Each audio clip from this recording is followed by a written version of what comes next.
Selamat siang, salam sejahtera untuk kita semua. Om Swastiastu, Namo Buddhaya, salam kebajikan. Halo Sobat Break semuanya, selamat datang di acara Break, bicara tentang kualitatif dan hari ini kita menginjak edisi ke-61. Tidak terasa ya, Sobat Break semuanya kita sudah mencapai 61 episode dan hari ini kita akan bicara tentang sesuatu penelitian teori yang katanya banyak tantangannya gitu, grounded theory. Kita akan bicara tentang implementasi grounded theory dalam penelitian S2. Sembari Anda, Sobat Bik yang menyaksikan di siang hari ini di HPM FKUGM di channel YouTube kami, selamat siang. Selamat siang juga untuk para Sobat Bik semuanya dari seluruh Indonesia yang bergabung di beberapa channel kami di Raisa Radio atau mungkin di link Zoom yang sudah kami sediakan juga selamat siang dan semoga Anda sehat hari ini. Barangkali Sobat Break juga masih sibuk dengan makan siang, masih menyanding menu-menu makan siang Anda atau mungkin menyanding teh atau kopi hangat. Boleh kita sambil ngeteh bareng di siang hari ini sambil kita nge-break untuk menikmati break edisi siang hari ini. Dan Sobat Break edisi siang hari ini kita juga akan menghadirkan narasumber yang luar biasa. Kita akan menghadirkan Dr. Gigi Marshall Octavianus, MMRS. Beliau merupakan dokter gigi di klinik-klinik di Malang, Sobat Break, dan juga beliau juga merupakan staf pengajar di Universitas Brawijaya, staf pengajar di Fakultas Farmasi Universitas Macung, Malang, dan staf pengajar di Stikes Kepanjen di Malang. Kita sapa dulu sebentar Sobat Break, selamat siang Pak Marshall. Selamat siang, Mbak Galuh. Selamat Terima siang, kasih. teman-teman semua, Sobat Break. Yes, terima kasih Pak Marshall sudah berkenan menyapa Sobat Bik di siang hari ini dan Sobat Bik semuanya, Pak Marshall tidak sendiri, siang hari ini juga sudah siap di studio sedari tadi siang. Terima kasih ada Ibu Martina Sinta Kristanti, SKAP NSMN PhD dan sudah siap juga siang hari ini. Selamat siang Bu Sinta. Halo, kayaknya sudah sore nih kita. Oh iya, sudah menjelang sore ya Bu. Selamat sore Mbak Galuh. Ya, terima kasih Bu Sinta. Siang hari ini sudah hadir di studio kami di Break Bicara tentang Kualitatif. Kita akan bicara tentang grounded theory di penelitian S2. Nah, harapannya nih Sobat Break di siang hari ini bagi Bapak Ibu yang melakukan penelitian atau mungkin yang sedang menempuh pendidikan magister dan kepikiran untuk menggunakan teori ini boleh kita ikuti selama kurang lebih 1 jam ke depan. Baik, kita ikuti pada Ibu Sinta, kami silakan. Terima kasih Mbak Galuh. Assalamualaikum warahmatullahi wabarakatuh. Salam sejahtera untuk kita sekalian. Terima kasih Sobat Ngebreak sekalian yang sudah berkenan untuk nongkrong bareng di kegiatan kita setiap 2 minggu sekali di break episode ke-61. Wow, sudah panjang juga ya perjalanan kita. Sore hari ini kita akan diskusi mengenai bagaimana implementasi penggunaan grounded theory dalam riset S2. Mungkin Anda seringkali nggak yakin atau ragu gitu ya, apakah bisa diimplementasikan pada level S2. Nah, hari ini kita beruntung sekali jumpa dengan alumni break, so to say gitu ya, Dr. Marshall Octavianus yang membagikan pengalaman beliau tentang bagaimana implementasi penggunaan grounded theory dalam riset S2 beliau. Namun Sobat Ngebreak sekalian, sebelum kita mulai, kita juga perlu sampaikan 2 minggu lagi kita akan jumpa lagi dengan Dr. Marshall untuk diskusi tentang paper story dari riset yang beliau laksanakan. Selamat sore, Dr. Marshall. Selamat sore, Bu Sinta. Suara saya jelas, Bu? Jelas sekali, Dr. Oke. Marshall. Gimana kondisi Malang di sore siang hari ini? Malang agak berpolusi, Bu. Ngikut-ngikut Jakarta. Oh, ikut tren ya, Dr. Marshall Ikut ya. tren. Baik, Dr. Marshall, sebelumnya kami mengucapkan terima kasih atas perkenannya mengikuti acara break ini, mau direpoti gitu ya sebagai alumni break. Sami-sami. Nanti Nggih. selama proses juga bisa cerita tentang kok bisa kecantol gitu ya di break, padahal mungkin jarak kita cukup jauh. Kebetulan juga belum punya apa link gitu ya sebelumnya. Kalau sekarang kita sudah nempel nih, tapi sebelumnya kan tidak ada link secara langsung kepada Dr. Marshall, tapi bisa akhirnya nyambung juga di acara break ini. Nah, Dr. Marshall silakan untuk menyajikan presentasi mengenai implementasi dalam penggunaan di S2. Silakan. Ya, baik, Bu Sinta. Untuk teman-teman semua, saya izin share screen terlebih dahulu. Mungkin apakah sudah terlihat slide-nya? Ya, Sudah terlihat ya? Oke. namun Dr. Eh, Marshall. Sampun Ki? Oke, selamat Sampun. siang kepada Sobat Break, Bu Sinta semuanya dan Ibu Galuh. Sebelumnya agak ralat sedikit, mungkin saya bukan dosen di Brawijaya, tapi saya hanya mahasiswa di Brawijaya. Lalu pada pada sharing hari ini saya akan membagikan mengenai implementasi grounded theory dalam penelitian kami yang lalu, yaitu di Magister Manajemen Rumah Sakit ya. Untuk judul akhirnya sendiri itu setelah mengalami meditasi yang panjang dan mengalami serangkaian proses yang panjang, itu akhirnya ketemu mengenai perjalanan tentang kondisi perawat itu sendiri, tentang pembentukan proses resiliensi, khususnya di masalah tentang kehamilan dan job demand itu sendiri di tengah-tengah pandemi COVID-19. Jadi ini untuk pendahuluan, nanti akan kita lihat bagaimana proses dari kami sebagai peneliti itu sampai kepada pemilihan atau eh, apa namanya alihan untuk grounded theory itu sendiri. Jadi perkenalkan dulu untuk kami tim itu terdiri dari Ibu Tita dan Ibu Heni itu adalah salah dua dari pembimbing kami yang terkait penelitian ini. Jadi saya secara pribadi berterima kasih kepada dua Sri Kandi ini yang turut banyak membantu kami dalam proses mengorek-ngorek dan mengolah hasil penelitian ini sampai akhirnya selesai. Jadi kalau katanya Ibu Tita itu penelitian baik, bukan penelitian yang hasilnya wow, tetapi penelitian yang baik adalah penelitian yang selesai. Seperti itu. Jadi untuk pendahuluan dulu, tesis ini, jadi untuk tugas akhir kami di Magister Manajemen itu tentu akhirnya produknya membuat sebuah karya ilmiah atau dalam hal ini tesis. Dan tesis itu memerlukan sebuah kejelian dan akhirnya sampai kepada riset penelitian. Nah, dari kami pribadi, dari saya pribadi itu ingin atau menghendaki sebuah penelitian itu yang tidak hanya dibuat begitu saja, tetapi tidak hanya dibuat hanya untuk menyelesaikan sebuah proyek ataupun sebuah tuntutan dari pendidikan, tapi harus ada meaningnya. Jadi saya juga berniat untuk membuat sebuah karya ilmiah yang meaningful dan juga ada personal values, yaitu ada story-story dari pribadi itu yang bisa melatar belakangi sebuah penelitian. Jadi untuk memilih sebuah topik itu saya harus memiliki kedekatan emosional dulu dengan apa yang ingin saya kerjakan. Seperti itu juga dengan preferensi-preferensi pribadi ya, seperti halnya untuk memilih topik, lalu untuk memilih metode penelitian seperti apa, lalu untuk memilih pembimbing bahkan sampai dengan eh, cara penulisan seperti itu. Jadi harus ada dasar yang cukup kuat dan cukup meaningful bagi saya pribadi sebelum terjun langsung memulai sebuah karya ilmiah. Jadi dasarnya seperti itu. Lalu juga ada eksternal faktor ya. Jadi ada beberapa faktor seperti halnya ini contoh-contoh gambar-gambar yang melatar belakangi atau membuat insight-insight saya untuk melakukan penelitian lebih lanjut. Penelitian yang ingin saya teliti ini seperti itu. Jadi mulai dari buku, lalu ada social movement yang saya lihat dari media sosial, ada film-film yang melatar belakangi proses pembentukan kenapa saya ingin memilih topik-topik tersebut atau isu-isu apa yang ingin saya angkat berdasarkan referensi-referensi ini, mulai dari buku, movie, dan sebagainya, seperti itu. Lalu, ini juga story pribadi ya, Bu Sinta ya. Jadi kalau saya melihat kondisi istri saya waktu itu, jadi agak sedikit curhat sedikit, Bu Sinta ya. Eh, Istri saya waktu itu hamil di tahun 2020 di tengah pandemi COVID-19. Waktu itu kami persalinan anak pertama itu di bulan Juli bulan tahun 2020.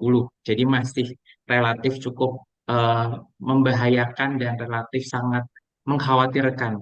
Dan juga koli-koli kami untuk rekan kerja, beberapa rekan istri, juga beberapa rekan-rekan tenaga kesehatan itu eh, ya berita-beritanya itu sangat mencengangkan dan mengkhawatirkan, dan di mana ditambah kondisi-kondisi kehamilan mereka, lalu juga beban kerja khususnya tenaga kesehatan apalagi perawat yang sangat tinggi, bahkan eh, sebelum COVID tinggi apalagi ditambah dengan kondisi COVID ya.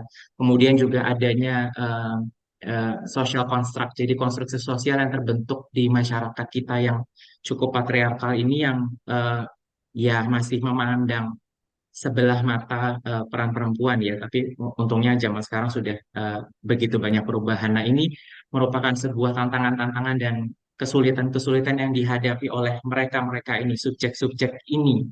Dan kemudian saya bertanya-tanya ya, kira-kira gimana ya cara mereka melewati semua ini, mulai dari proses-proses yang tadi disebutkan itu. Dan saya berusaha menemukan what's the word, apa sebuah kata yang bisa bisa menjelaskan itu semua. Kemudian setelah brainstorm dengan pembimbing, kemudian juga banyak referensi-referensi yang saya lihat sebelumnya, kayaknya kata-kata yang paling pas ini salah satunya resilient ya, resiliensi. Lalu kemudian juga kemarin sebelumnya sempat bukan ada resilient, jadi ada beberapa tahapan-tahapan yang sampai akhirnya terkurasi menjadi satu kata resilient. Dan ini juga ternyata belum cukup banyak dibicarakan khususnya di Indonesia mengenai nursing resilient, khususnya terkait masalah-masalah social conflict dari gender ini sendiri.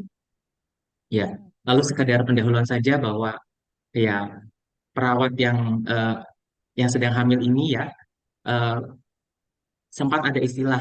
Jadi untuk istilahnya itu feminization of health workforce. Jadi hampir 2/3 dari tenaga kesehatan di seluruh dunia itu merupakan perempuan. Jadi di Indonesia sendiri itu ya banyak sekali ya perawat itu berjenis kelamin perempuan dan juga apa tuntutan dari perawat itu sendiri sangat tinggi dan memiliki resiko-resiko yang tinggi. Dan sayangnya eh, sekitar 700 lebih itu perawat yang meninggal, ya hampir 32% dari tenaga kesehatan dan tidak memungkinkan atau tidak menampik kemungkinan bahwa perawat yang meninggal itu salah sekiannya dalam kondisi hamil. Nah, kondisi-kondisi seperti ini, budaya-budaya seperti ini, bukan budaya, cerita-cerita seperti ini tuh sedikit banyak memancing emosi saya untuk melakukan proses telaah lebih dalam. Jadi dasarnya seperti itu untuk apa pemilihan tema di awal seperti itu, mulai dari kondisi perubahan dari tenaga kesehatan itu sendiri ada perubahan-perubahan fisik pastinya ya, social cultural, professional condition sampai akhirnya mengarah ke COVID. Nah, ini sedikit banyak berita-berita yang juga menguatkan saya untuk melihat bahwa ya kondisi-kondisi itu nyata apa adanya dan eh, ya itu tadi ya membekas sampai menyentuh seperti itu. Sampai setidaknya saya tidak berusaha untuk mengubah seolah-olah penelitian ini akan gimana-gimana, tapi setidaknya penelitian ini memberikan meaning di awal bahwa ada sesuatu yang ingin saya suarakan atau bukan suarakan juga, tetapi ada yang ingin kami cari tahu lebih dalam dari sisi saya sebagai seorang peneliti maupun juga saya melihat dari sisi perempuan-perempuan itu sendiri. Lalu berita-berita seperti ini juga ya seperti yang sama di Indonesia. Lalu di sebelah kanan ini juga ada rekan saya yang kebetulan juga sedang hamil, ya kondisinya sedang hamil, jaga di ICU dengan kondisi seperti ini, tertutup APD lengkap level 3, lalu lagi hamil sekian bulan waktu itu, dan itu saya tidak membayangkan seberapa ketakutan yang dialami oleh teman-teman ini. Nah, ini kemudian muncul pertanyaan, gimana sih mereka-mereka ini sudah hamil besar ataupun hamil bermasalah? Kan hamil itu kan tiap orang beda-beda ya. Ada yang hamilnya dalam diberikan kemudahan, ada yang kesulitan sekali, ada yang hamil anak kesekian, kesekian ditambah dengan kondisi COVID yang saat itu tidak menentu, lalu juga beban perawat yang sangat menyulitkan, ditambah juga peran mereka tidak hanya peran wanita bekerja, tapi juga peran-peran lain di balik itu semua. Dan saya ingin cari tahu bagaimana mereka bisa, gimana sih mereka bisa dan apa yang membuat mereka bisa tuh menjalani ini semua dan melewati sampai akhirnya mereka tuh mengatakan ya sudah ini baik-baik saja ataupun eh, mereka melewati ini semua seperti apa bagaimana. Jadi di dalam riset ini saya ingin melihat bagaimana proses mereka membentukkan tadi kata-kata resilient yang saya temukan beberapa waktu kemudian apa sih yang membuat mereka itu bertahan dan bagaimana mereka mengalami kehamilan itu di tengah-tengah pandemi ini, khususnya di perawat ya karena perawat itu beban kerjanya sangat tinggi dibandingkan tenaga kesehatan lain kalau di rumah sakit. Dan kemudian saya juga melihat kira-kira methodological research atau metode penelitian apa sih yang kira-kira tepat. Walaupun sebelumnya di awal saya juga punya bias kira-kira saya sudah ngincar nih akan melakukan penelitian dengan metode ini. Tapi kemudian ketika kita dari awal sudah membawa bekal itu tadi ya, sudah membawa pikiran-pikiran, jadi kalau memutuskan untuk tema itu nanti takutnya agak bias. Kemudian saya singkirkan dulu dan akhirnya ini harapan di awal. Harapan di awal kira-kira akan ketemu model seperti apa yang ingin kita temukan ataupun bukan temukan, kira-kira akan kita kembangkan ya. Karena kalau menemukan untuk novelty sepertinya agak sulit untuk sekarang karena informasi cukup terbuka. Jadi paling tidak kami berusaha untuk bagaimana mengembangkan untuk dari yang sudah ada menjadi lebih sesuai dengan konteks penelitian saat ini. Seperti itu. Lalu dari berangkat yang tadi, kemudian kita melihat kenapa sih saya akhirnya memilih kualitatif instead of kuantitatif ya. Karena dari penelitian kualitatif ini yang saya bawa, yang kami lakukan itu lebih banyak menjawab pertanyaan eh, secara dalam dan tidak numerical ya. Bagaimana bisa menjawab pertanyaan-pertanyaan saya tadi, how tadi, why, what tadi. Jadi lebih banyak menjawab pertanyaan-pertanyaan itu. Jadi saya juga dapat memiliki kedalaman, pemahaman yang lebih dalam terhadap pengalaman-pengalaman mereka ini, partisipan-partisipan ini terhadap fenomena yang mereka alami, terhadap proses sosial yang mereka jalani. Dan di sini juga kenapa kita memilih kualitatif akhirnya karena itu tadi bisa mengeksplorasi lebih dalam daripada angka-angka saja dan statistik-statistik saja. Lalu itu alasan secara eh, tekstual. Tapi ada alasan lain di balik itu ya, alasan-alasan pribadi saya. Kenapa saya memilih kualitatif? Karena Bu Sinta, saya lebih suka kata-kata daripada angka. Saya tuh agak jelimet kalau membaca SPSS. Sekarang aja ini ya, jelimet-jelimet ngomong SPSS. Lalu data-data statistik itu saya sangat ribet ngebacanya. Jadi saya lebih suka kata-kata. Saya lebih suka membaca novel daripada ngitung di kalkulator. Jadi kata-kata menurut saya mempunyai kekuatan yang lebih gitu loh. Ekspresi dari kata-kata itu sendiri. Kata-kata kan hidup ya. Jadi itu yang membuat saya tuh bertumbuh di riset ini. Jadi mengizinkan saya untuk tumbuh. Dalam hal ini saya tidak mendiskreditkan penelitian yang lain ya, tetapi dari pilihan saya sendiri, saya sepertinya lebih lebih lebih klik kepada kata-kata daripada angka. Dan itu tadi ada personal stories yang saya bawa. Jadi dari alih-alih saya memilih topik atau memilih tema yang sebenarnya saya hanya kerjakan untuk tugas akhir, tetapi ada personal stories di belakang yang melatar belakangi itu. Dan lagi-lagi menurut saya stories itu lebih kuat value-nya dan lebih kuat insight dan apa nilainya daripada hanya sekedar angka. Walaupun saya sekali lagi tidak mendiskreditkan penelitian yang lain. Lalu selain kualitatif kita juga melihat kenapa akhirnya saya sampai terjun kepada grounded theory yang akan kita bahas pada Zoom kali ini bahwa ternyata setelah kami lihat bahwa serangkaian proses tadi, serangkaian cerita tadi dan membuat tujuan penelitian sepertinya kok lebih cocok ke arah grounding theory ya, karena mungkin dari eh, penelitian ini lebih melihat proses sosial yang diamati yaitu tentang pembentukan resiliensi. Dan saya juga bercita-cita ceritanya nih untuk mengembangkan atau merekonstruk ya, bukan untuk constructing atau bukan untuk finding new theories. Kayaknya agak muluk-muluk kalau zaman sekarang. Saya berusaha finding theories, tapi paling nggak develop, mengembangkan dari yang sudah ada, ataupun merekonstruk dari teori-teori yang sudah ada tentang resiliensi, khususnya tentang nursing resilience. Jadi dan kemudian kenapa constructivist grounded theory karena hasil perbincangan dari para pembimbing kami sudah deh kita pilih aja aliran grounded theory yang paling terbaru.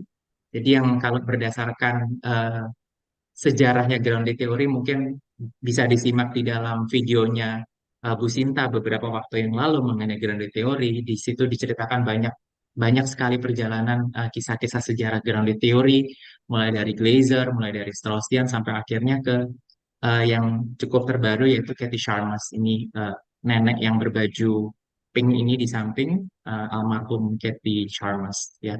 Lalu kemudian selain itu ada ternyata setelah saya lihat, oh, metode melalui pendekatan konstruktivis itu seperti ini ya, seperti rasa-rasanya kok cukup dekat dengan karakteristik saya sebagai peneliti.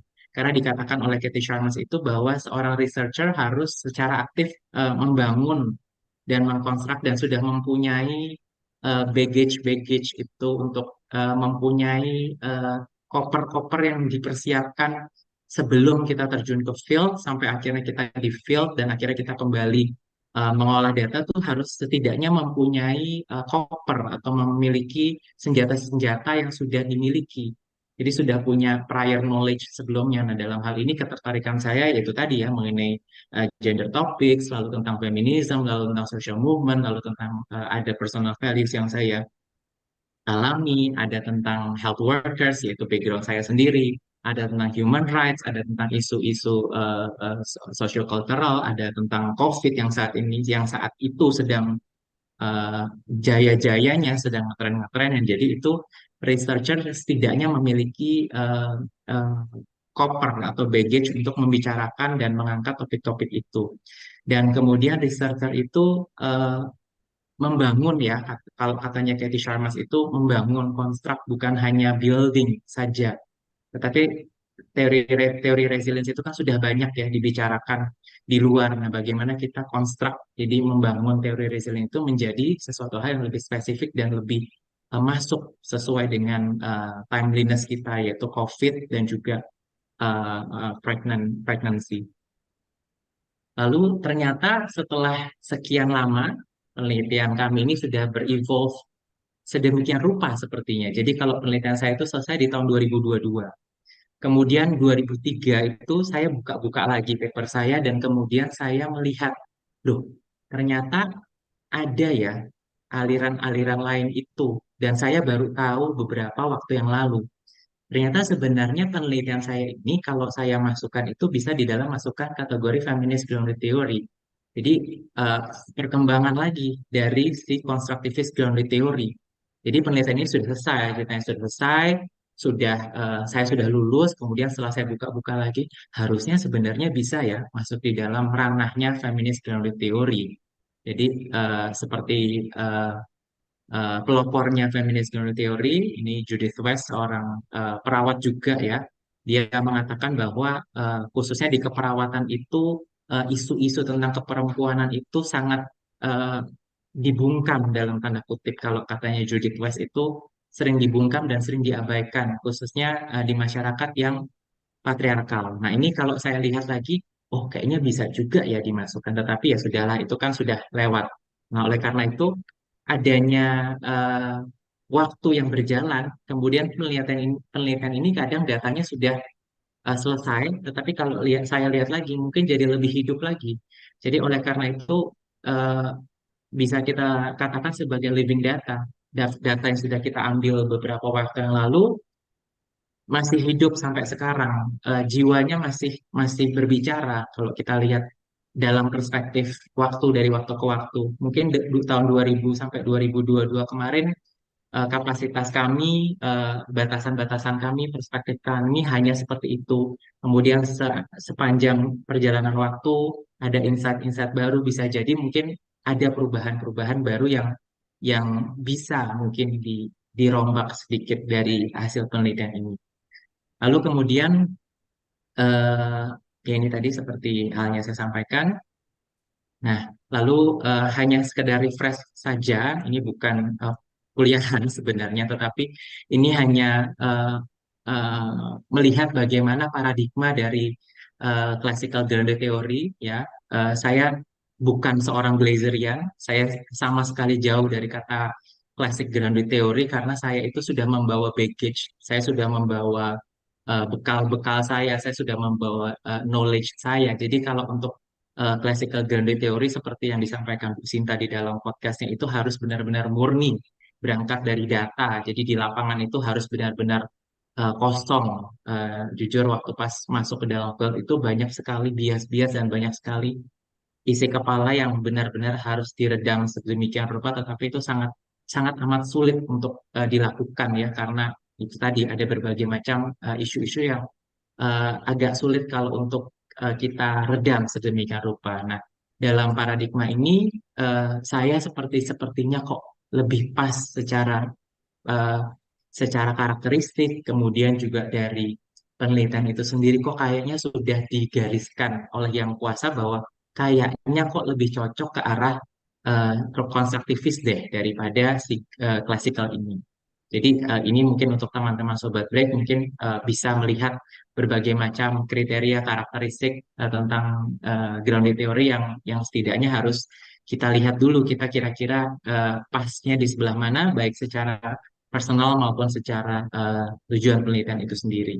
Kemudian ini juga perlengkapan-perlengkapan saya yang saya miliki. Jadi paling nggak sedikitnya ini ada sekian banyak yang di dalam lingkaran merah ini yang saya benar-benar kulik sebelum saya terjun ke dalam field maupun eh, setelah keluar dari lapangan dan bertemu dengan partisipan, ada berbagai macam yang saya harus bekali. Karena jujur di awal saya agak buta dengan grounded theory itu apa. Saya hanya tahu penelitian kualitatif.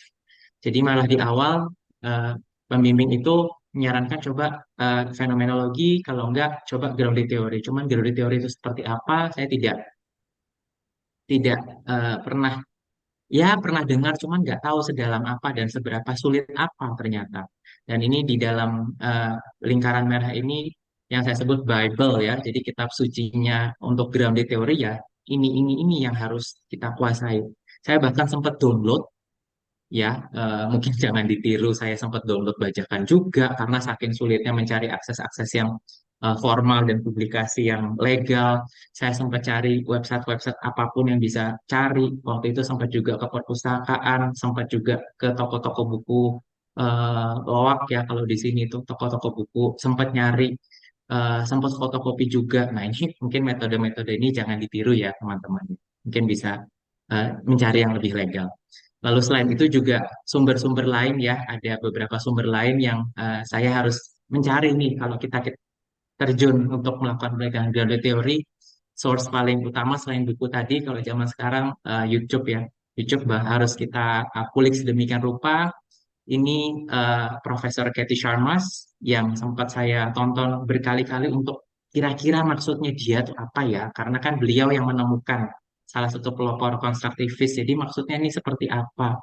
Bukunya sudah saya baca, tetapi kalau nggak dengar langsung kayaknya agak agak kurang.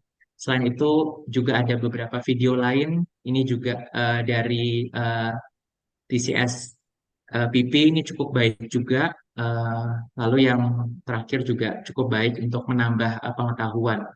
Di samping juga eh, ada video dari Break ya. Waktu itu sebelum saya eh, melakukan proses penyusunan laporan, saya iseng-iseng ngulik-ngulik YouTube Indonesia nih mana ya? Ini banyak kan yang luar-luar semua. Kok kemudian saya ketemu ini 2 years ago ya, berarti 2 years ago 2021. 2022 kami baru mulai penelitian. Nah, itu saya lihat tuh, kok menarik sekali ya pembahasan Bu Sinta ini sangat runut, mulai dari awal sampai akhir, menceritakan sejarah, menceritakan proses pengambilan data, collecting data, analisis data, sampai akhirnya penyusunan laporan, dan seterusnya compact. Jadi compact ini 1 jam ini boleh teman-teman Sobat Break tonton ya, untuk melihat bagaimana eh, padat dan compactnya untuk grounded theory. Dari 1,6K 1.600 views itu mungkin saya nonton sekitar 100-an ya. Jadi kalau saya ini YouTube-nya ini dimonetisasi mungkin saya menyumbang 10%-nya ya. Saya nontonin hampir setiap hari, maksudnya ini apa? Maksudnya Ibu Sinta ini spiraling method ini apa? Karena waktu itu awam ya. Maksudnya ini Ibu Sinta itu maksudnya field work, terus kemudian Bu Sinta menuliskan atau menampilkan makalahnya itu saya cari. Oh, maksudnya seperti ini. Jadi eh, ya memang ini sedikit banyak bahkan sangat banyak ya membantu saya. Sampai saya cantumkan di ucapan terima kasih tesis itu karena ya jujur ini sangat membantu. Jadi dari satu video ini kemudian membukakan cakrawala dan langsung saya DM Bu Sinta, nggak ragu-ragu saya DM.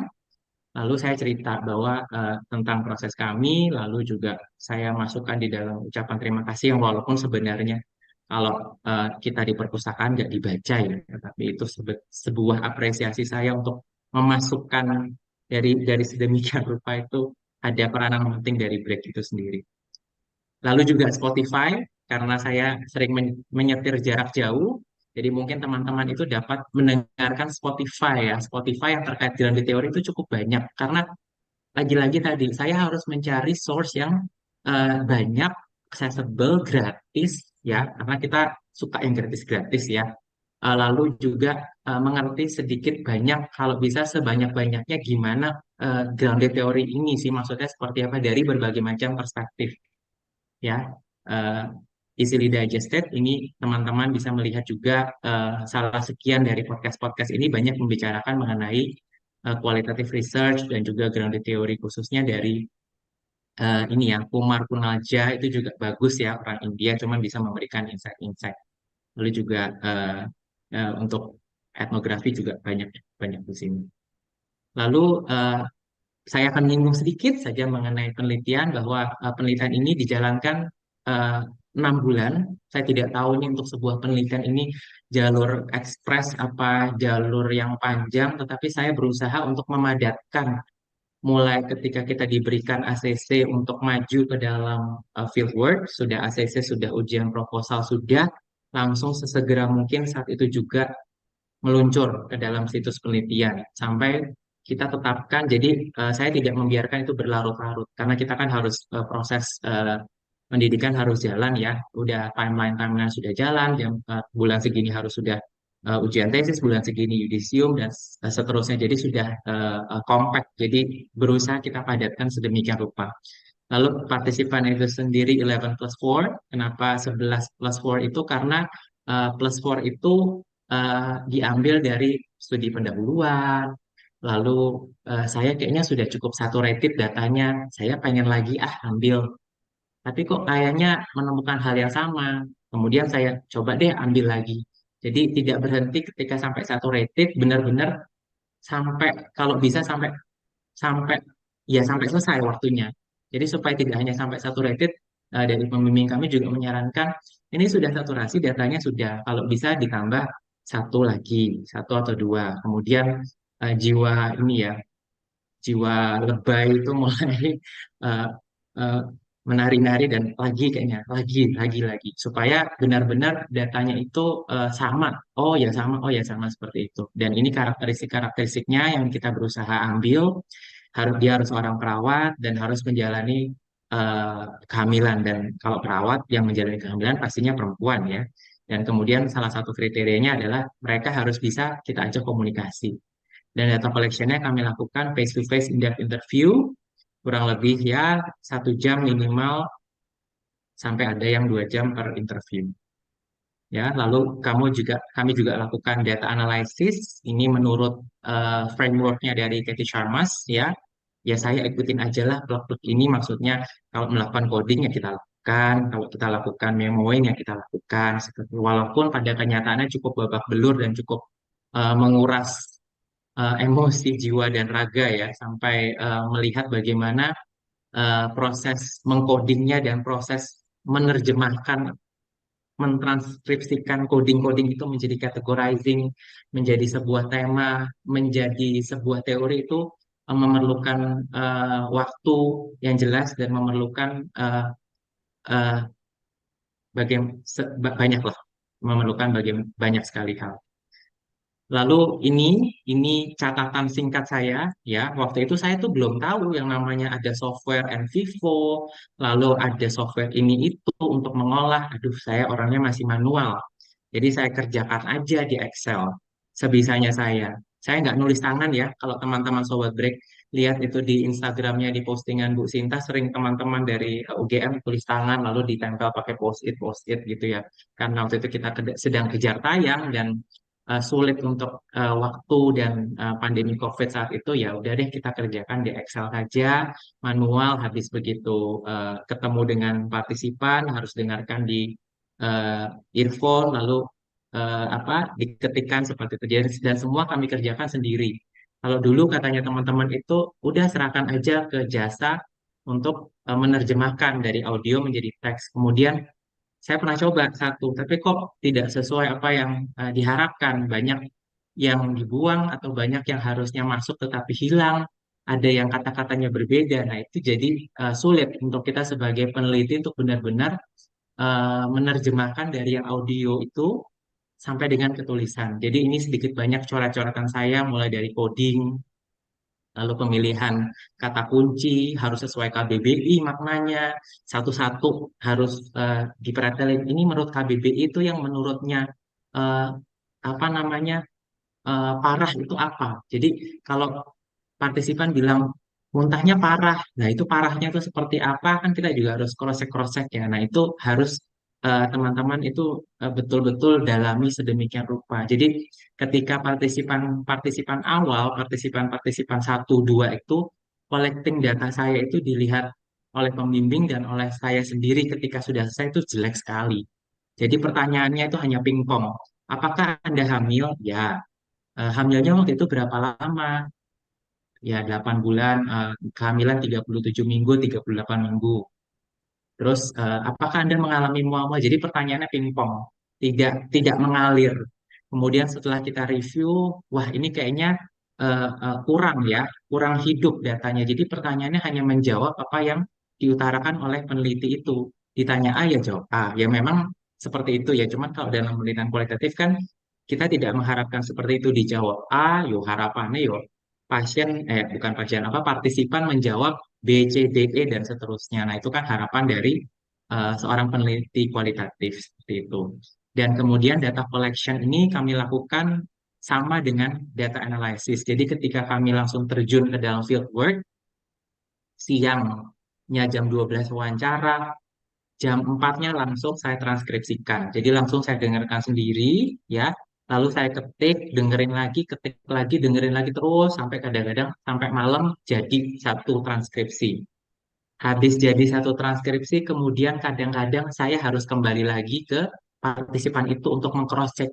Iki yang dimaksud mualnya iki opo yo. Nah, mohon maaf.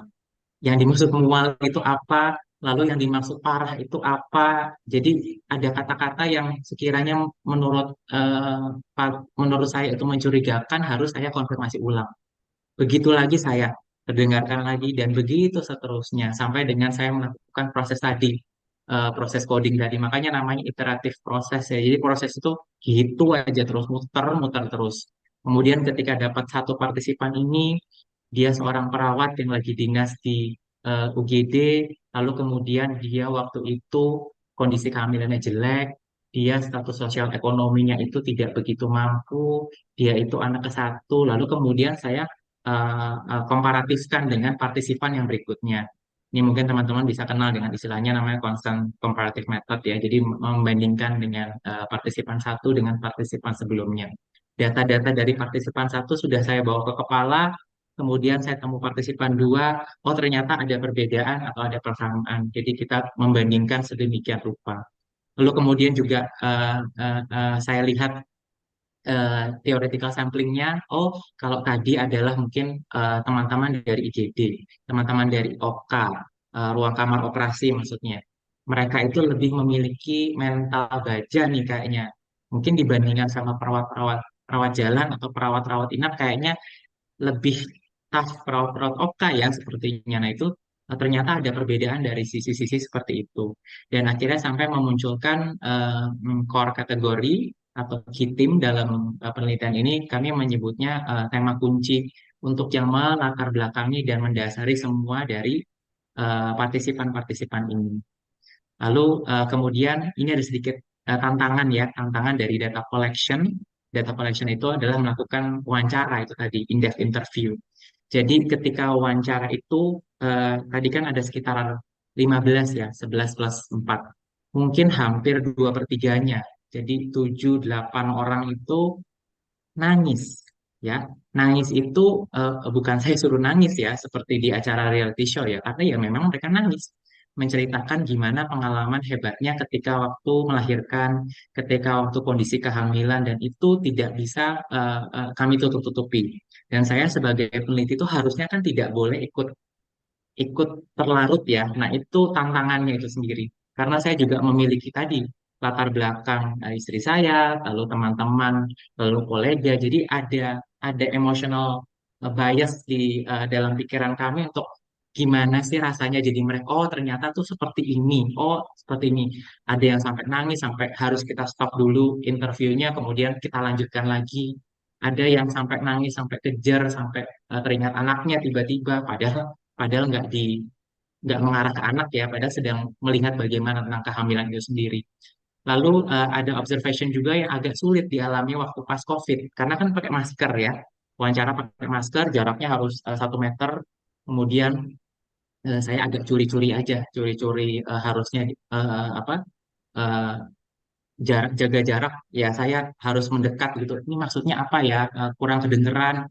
Lalu kemudian saya berusaha melihat kerling matanya, apa mimik wajahnya, tangannya, lalu juga gelisahnya ya kelihatan dari sisi observation secara individu itu sendiri ketika melakukan. Karena kita tidak bisa melihat observation ketika dia hamil kan sudah lampau, kehamilannya sudah lampau. Jadi hanya bisa melihat bagaimana ketika mereka ini diwawancara dan menggambarkan apa ketika kata-kata itu.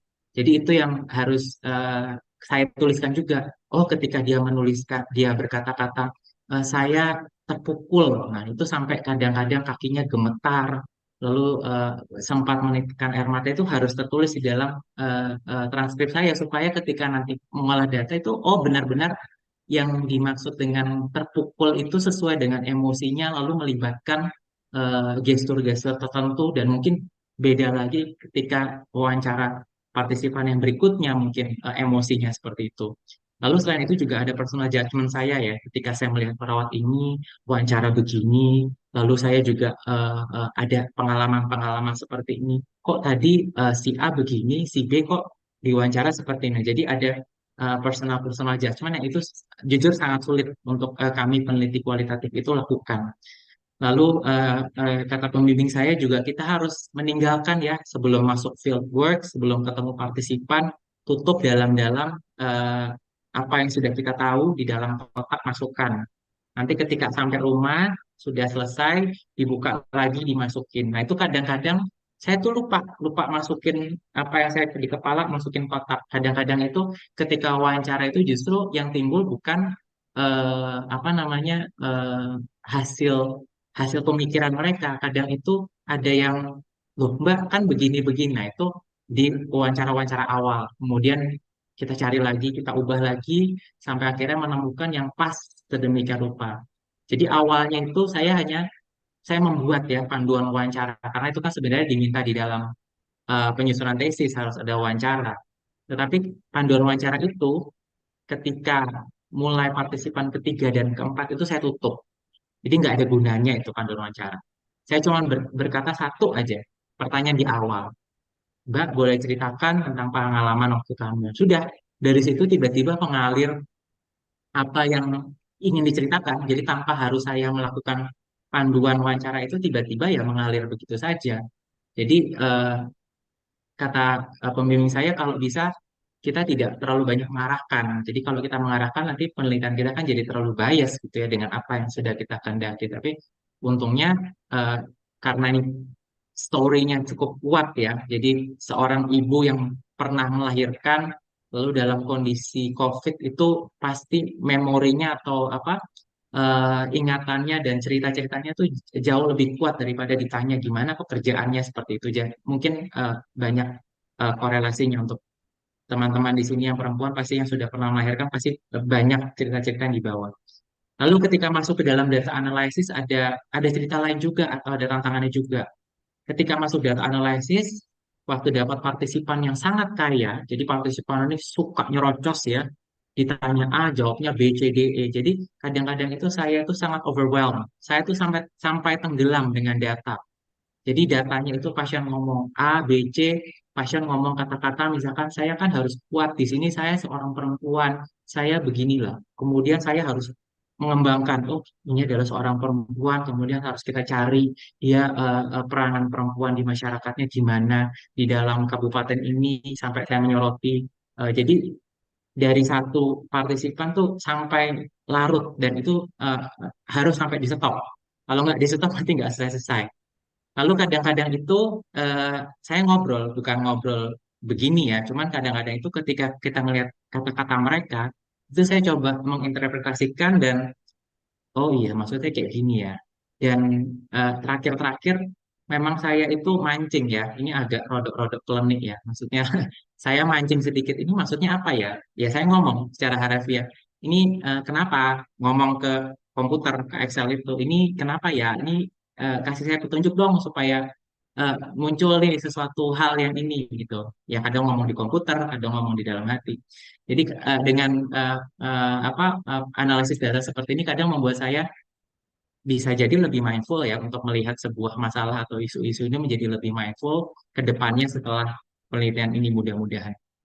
Lalu tidak hanya datanya yang saturasi, kadang mental saya juga saturasi karena ceritanya ini cukup melelahkan secara emosional ya. Kalau saya lihat lagi transkripnya itu ya tadi yang banyak cerita-cerita yang bercucuran air mata itu secara apa secara literal kita baca itu ya sangat menggugah gitu. Kalau teman-teman sobat Break di sini membaca buku, menonton film yang mungkin sampai meneteskan air mata berkaca-kaca ya artinya kan itu cukup memberikan impact ya apa yang kita lihat, apa yang kita dengar, apa yang kita baca itu kan memberikan impact kepada eh, eh, hati kita, perasaan kita, dan itu tadi nggak bisa saya pungkiri bahwa kadang-kadang itu lelah secara mental. Walaupun saya tidak sampai nangis membacanya ya, tetapi ketika langsung berhadapan dengan partisipan itu ya kita secara tidak sadar ya ikut terlalu dengan apa yang diceritakan. Kemudian itu tadi dengan adanya data yang terlalu banyak, saya jadi kepikiran kayaknya ini harusnya teori ini deh. Bisa jadi teori ini ketika di rumah ya, ketika melakukan data analysis.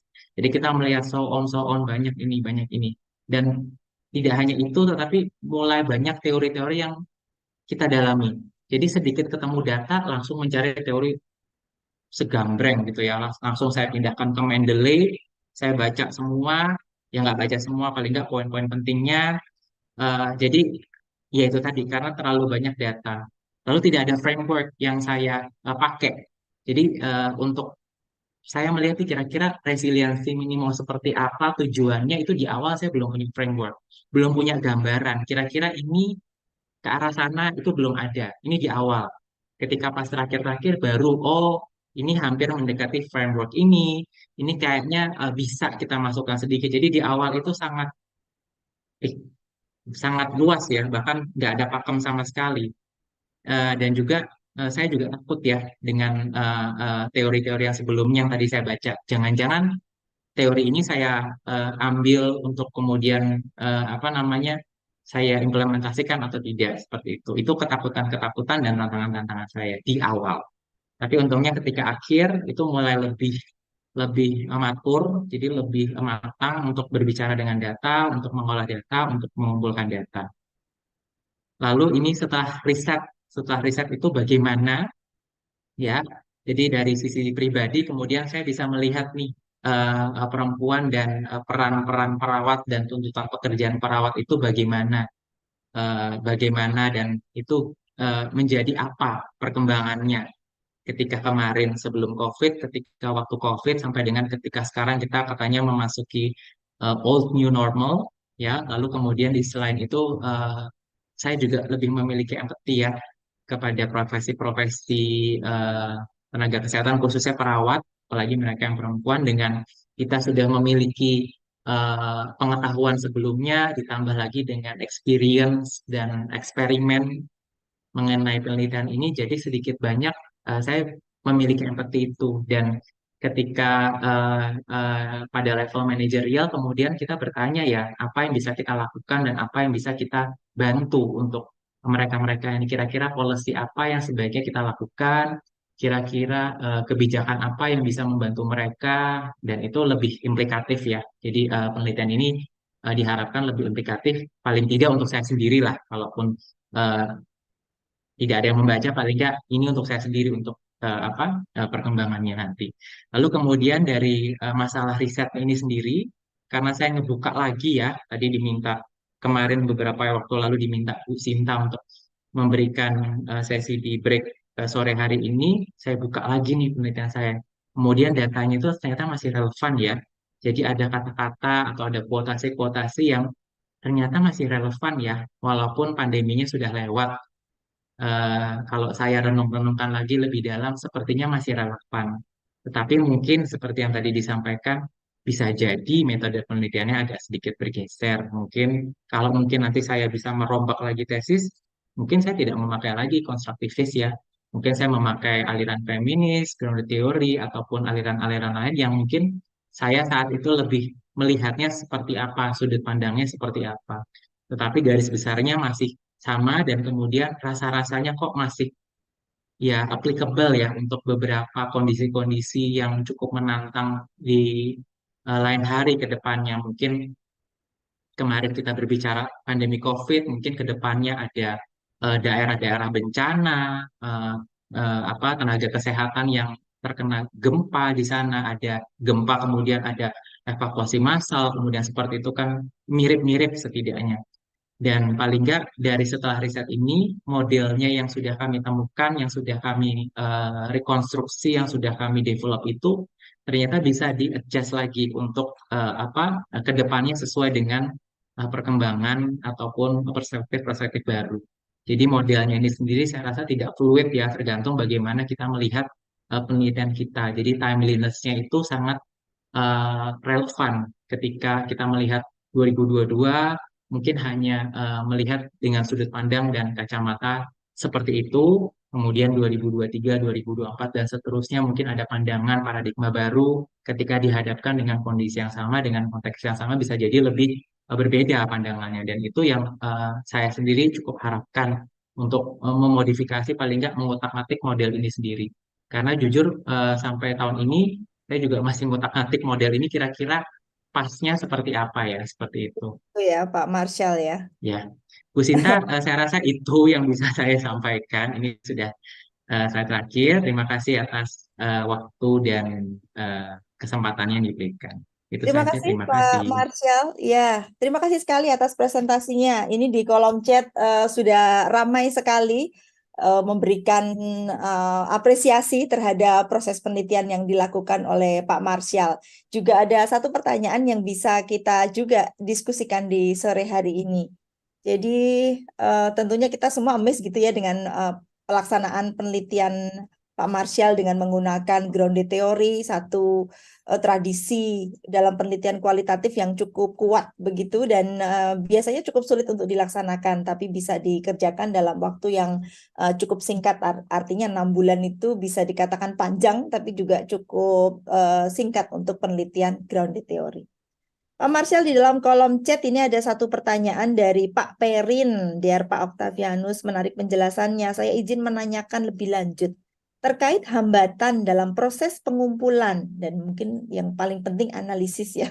Analisa data seperti yang di-sharingkan Bapak, apakah itu kemudian menunjukkan bahwa proses iteratif dalam kualitatif memiliki kelemahan, terutama untuk peneliti atau pewawancara yang mudah terbawa atau terpengaruh dengan situasi selama wawancara. Menurut saya ini sebenarnya bukan kelemahan metode, tetapi lebih ke pengumpul datanya. Nah, monggo silahkan. Ya, terima kasih Pak Perin. Izin menjawab Bu Sinta, mungkin nanti bisa dilengkapi. Sebenarnya saya bukan pakar ya Pak ya, hanya sekedar praktisi. Jadi ketika sebelum turun ke field work, beberapa modality yang sudah kami punya itu kami baca dan kami lihat. Kemudian memang dari literatur-literatur atau beberapa referensi yang menyebutkan bahwa hati-hati mengenai proses ini bahwa bisa menjebak bagi peneliti kalau tidak cukup ahli untuk eh, mengolah data seperti itu. Di awal-awal memang bagi saya itu kelemahan ya Pak ya untuk partisipan-partisipan awal, partisipan 1, partisipan 2 melelahkan dan buat saya yaitu tadi kelemahan. Cuman ketika seiring berjalannya waktu, partisipan 3, 4, 5 dan seterusnya sampai pada karena grafik ya Pak Perin dan Bu Sinta, kalau saya mengalaminya grafik. Jadi Ya. grafiknya naik dulu, kemudian ketika mulai sampai partisipan-partisipan ketika menjelang satu retreat, kemudian mentok di situ kadang-kadang turun lagi. Jadi Ah, kalau grafik emosionalnya yang saya alami seperti itu, perkembangan apa bukan keahlian ya, maksudnya paling tidak saya sudah mengalami partisipan satu, partisipan dua, partisipan tiga dan seterusnya, kemudian naik. Oh ternyata seperti ini polanya, saya harus seperti apa kemudian, dan iteratif proses itu memang banyak sekali kata-kata iteratif yang dimunculkan di dalam textbook grounded teori ya. Jadi memang sebenarnya betul kata seperti bapak atau ibu ya. Ini disampaikan bahwa memang ini memang eh, menunjukkan proses grounded theory itu sendiri. Cuman bagi saya seperti itu sih Pak, prosesnya sedemikian panjang sampai akhirnya saya menemukan peak, kemudian mungkin dari peak sedikit turun, nggak turun jomplang ya, turun ataupun stagnan. Oh kira-kira seperti ini, dan prosesnya yaitu tadi bolak-balik dari hmm. partisipan satu masuk ke analisis data, balik lagi ke partisipan satu, kemudian partisipan satu dirasa sudah cukup oke, ke partisipan dua. Di partisipan dua ternyata ada kata-kata seperti ini. Kayaknya saya cross-check lagi ke partisipan satu. Tapi itu di awal-awal. Ketika pas akhir-akhir sudah cukup, datanya sudah cukup bisa diambil dalam satu kali jalan. Kemudian ya kita lakukan. Gitu seperti itu, Bu Sinta, Pak Pering. Pak Marsial, ini seru sekali nih proses diskusinya, namun waktunya cukup terbatas. Tapi ada satu pertanyaan Nggih. sebelum kita serahkan kembali ke Mbak Galuh dan kita jumpa lagi di minggu depan. Nah, pertanyaannya itu, kalau tadi Pak Marsial menyatakan bahwa pemilihan grounded theory sendiri dengan menggunakan konstruktivisme menurut Cathy Charmas itu salah satunya karena cari yang grounded theory aliran terbaru, begitu ya kalau tadi Pak Marsial sempat sampaikan. Tapi mungkin selain alasan yang paling baru, apakah ada alasan lain sehingga itu yang dipilih? Karena mungkin kita ingin mencoba melihat dari sudut pandang pengguna grounded theory itu pertimbangan apa saja di dalam pemilihan aliran dalam grounded theory. Silakan Pak Marsyal. Oke. Baik Bu Sinta. Sebelumnya di awal ketika sudah ketemu topik ya Bu ya. Kalau judul itu kan kalau penelitian kualitatif kadang-kadang judulnya di awal bisa berubah di akhir. Bab satunya, bab dua, bab tiga bisa berubah lagi di akhir. Ketika pas kita menemukan topik di awal dari para pembimbing diskusi hasil diskusi kami, oke coba grounded theory. Kemudian ketika saya lihat grounded theory kayaknya banyak ya alirannya, ada aliran A, Glazerian, ada Straussian, ada constructivism. Kayaknya yang mana ya? Kemudian jadi prosesnya itu kalau dari kami berjalan beriringan, Bu. Kita lihat juga tujuan penelitian apa, kira-kira yang pas itu untuk penelitian ini menggunakan metode yang seperti apa. Lalu dilihat juga dari karakteristik researcher itu sendiri, dalam hal ini saya sebagai peneliti itu tuh melihat karakter saya itu kira-kira seperti apa. Kemudian dari salah seorang pembimbing, mending coba yang paling baru aja. Mungkin yang paling baru itu bisa jadi itu yang lebih evolve. Nah, kemudian saya cari-cari lagi, oh Katie Chalmers itu ternyata dulu katanya muridnya Glazer sama Strauss, katanya seperti itu. Berarti kan mungkin dia bisa mengadapsi apa teori-teori grounded yang sudah lampau dari bapak-bapak pendirinya ini. Di samping juga kemudian teori apa aliran konstruktivisme ini kita pakai juga dengan sejalan dengan tujuan penelitian. Seperti itu, Bu. Di samping juga karakteristik dari peneliti itu sendiri, melihat juga dari tujuan penelitian itu. Jadi sebenarnya di awal itu kan kalau grounded teori itu kan harusnya nyemplung langsung ya katanya Bu Sinta, nyemplung langsung, baru kemudian datanya diambil dari situ, mau diolah seperti apa. Tetapi ya yang kami sampaikan, saya sudah membawa koper sebelumnya, jadi kayaknya kira-kira ini ranahnya seperti ini, dan sudah memiliki bekal-bekal ataupun preference-preference seperti ini, seperti itu. Nah, kemudian setelah 2023 ini, loh kok ternyata ada feminist grounded theory, saya juga baru tahu. Mungkin selesai baca lagi belum lama ini, kayaknya tuh lebih cocok ini karena yang feminist gender theory itu foundernya itu seorang perawat, isu-isu tentang eh, perempuan, nah ini kan nyambung banget ya. Jadi Hmm. lo bisa jadi seperti itu. Nah mungkin yang seperti tadi kami sampaikan ya tergantung perspektif waktu seperti itu. Seperti Jadi itu Bu mungkin Sinta. next project dilanjutkan dengan feminist grounded theory Pak Marshall ya. Mudah-mudahan. Baik Pak Marshall, kami ucapkan terima kasih sekali untuk kesediaannya berbagi dengan kami. Tentunya kita masih jumpa dengan Pak Marshall 2 minggu lagi untuk kita bicara lebih dalam juga terkait dengan grounded theory yang dilaksanakan dalam penelitian beliau. Pak Marshall, terima kasih untuk keluangan waktunya berbagi bersama kami dan sehat selalu di Malang. Kita jumpa lagi 2 minggu lagi bersama dengan Pak Marshall. Ini waktu kami kembalikan kepada Mbak Galuh. Baik, terima kasih Bu Sinta dan Pak Marshall. Terima kasih banyak sudah membagikan dinamikanya kepada kita semua. Sobat Baik, kita merasakan ya bagaimana Pak Marshall itu bercerita tentang penelitian tentang grounded theory, bagaimana beliau juga tidak langsung meletakkan grounded theory di awal, tapi perlu proses yang luar biasa untuk bisa menentukan dan menspesifikkan lagi grounded theory yang tadi sudah diceritakan adalah feminist grounded theory. Dan Sobat Break tadi juga agak-agak ini ya Sobat Break, rugi nih kalau Sobat Break tidak mengulang lagi edisi di hari ini karena tadi Pak Marsha juga kalau anak-anak zaman sekarang spill gitu ya. Spill beberapa sumber-sumber grounded theory, materi-materi yang beliau dapatkan dari mana saja tadi sudah detail sekali, ada buku, ada juga channel YouTube, ada juga dari Spotify yang bisa Anda pergunakan hal itu untuk bisa memperdalam tentang grounded theory ini. Sekali lagi terima kasih banyak Pak Marshall dan juga Bu Sinta sudah berbagi keceriaan kepada kita semua di siang hari ini. Semoga Sobat Break Terima semangat. kasih Sobat Break, terima kasih Bu Sinta, terima kasih Prof. Ud yang saya lihat di komen sudah rawuh. Matur nuwun Prof. Ud.